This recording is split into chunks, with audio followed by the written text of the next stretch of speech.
All right, guys, so there was a super duper awkward moment on The View today. Probably one of the most awkward moments in recent television history, to be quite honest with you, in which two of the co-hosts, Anna Navarro and Sunny Hostin, tested positive for COVID right before their interview with Vice President Kamala Harris. Now, this interview has been long anticipated for various reasons, and I'm going to get into that later in this video, but they ended up testing positive right before she came on.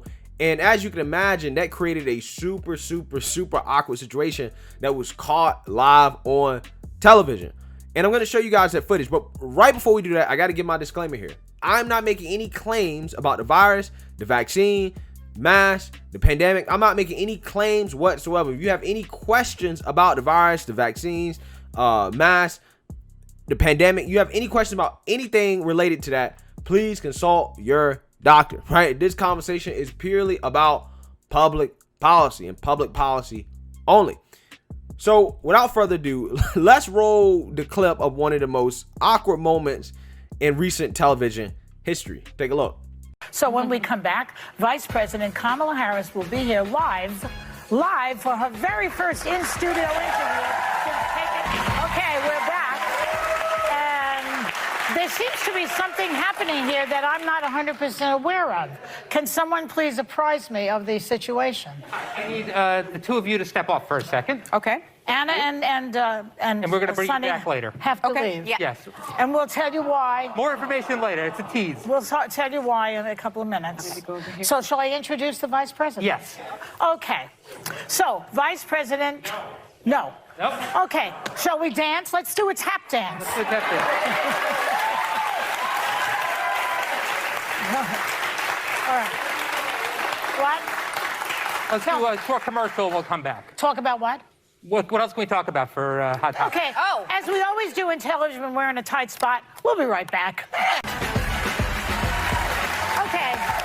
So, since this is going to be a major news story any minute now, Yeah. what happened is that Sunny and Anna both apparently tested positive for COVID. No matter how hard we try, these things happen. They probably have a breakthrough case, and they'll be okay, I'm sure, because they're both vaccinated up the wazoo. You know, a lot of vaccines. So, and the Vice President is being prepped for her arrival, right? Yep. They cleaned the table. They did the hands. Everybody's getting all cleaned up, and she'll be out here in a second. Okay. And what? We'll be right back, right? Are we coming back? Brian's got an I just have a little update. So What?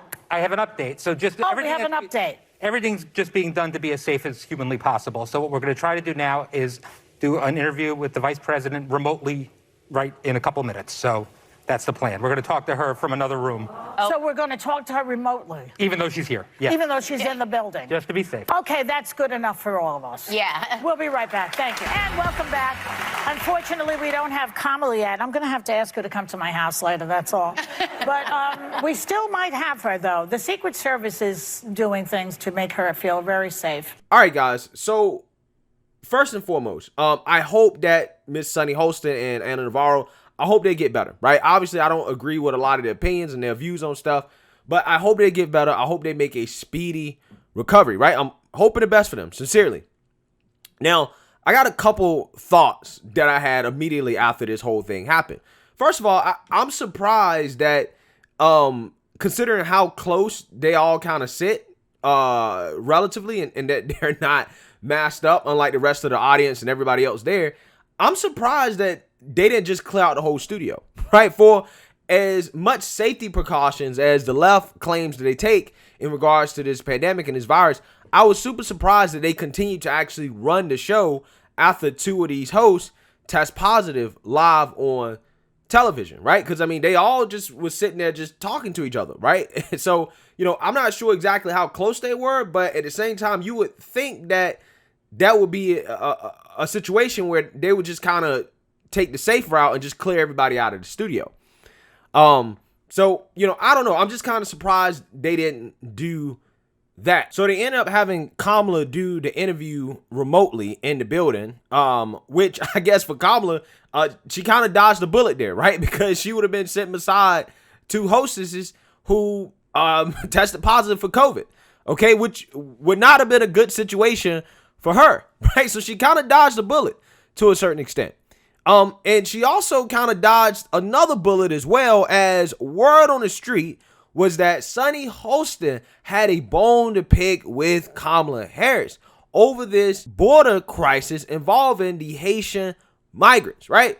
Because as we all know, guys, the woke revolutionaries in this country, a lot of the whole BLM crew, the race hustlers have been pissed about what's going on with the Haitians at the border, right? And because they are pissed about it, they're looking at the Biden-Harris administration as those who are at fault. And Sunny Hostin apparently is one of these people who is very, very, very upset about the handling of the Haitian migrants at the border.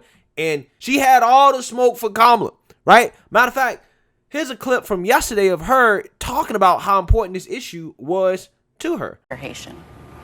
I think that is the history. Explain, please. Well, we saw it, and you and I talked about this, Whoopi. We saw it when it first came to the demonizing of Haitians when it came to the AIDS crisis. That's right. And then we saw it continuing. It really began with the raping and pilfering of France by Haiti and the punishment of Haiti for becoming the first black free nation in our hemisphere. And I think that U.S. policy towards Haiti has always been corrupt. And it doesn't have to be that way, because we know that the United States can do it.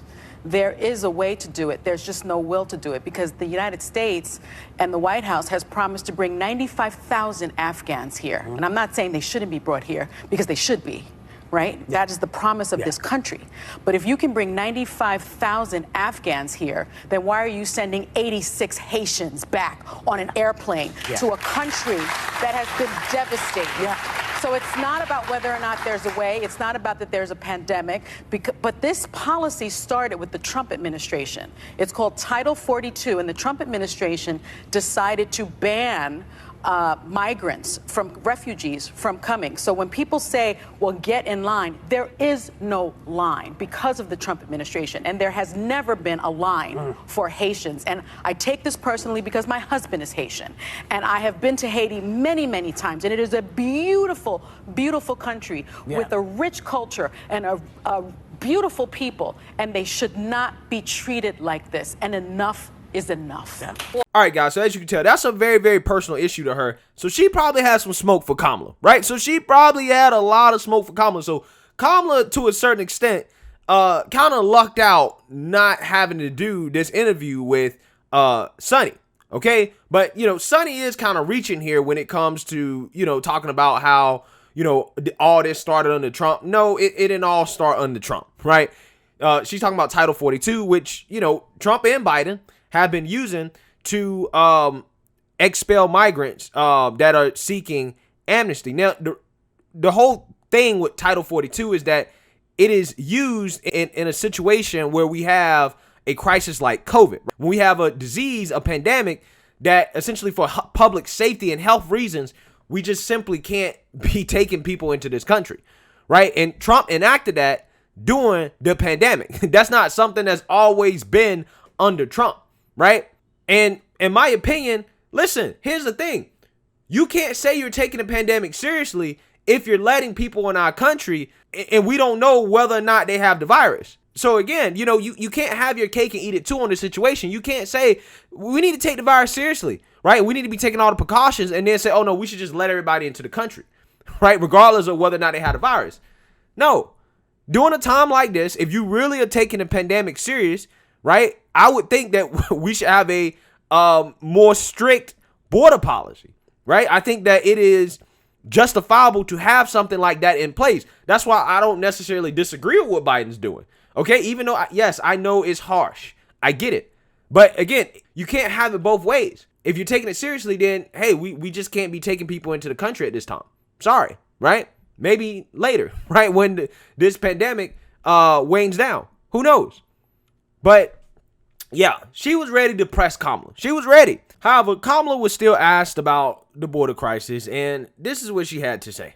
We've been discussing those disturbing images of U.S. Border Patrol agents on horseback inhumanely corralling Haitians at the Texas border. Yeah. And you've been tasked with immigration. How do you explain this? Well, first of all, I've been very clear about the images that you and I both saw of those law enforcement officials on horses. I was outraged by it. It was horrible and deeply troubling. There's been now an investigation that is being conducted, which I fully support, and there needs to be consequence and accountability.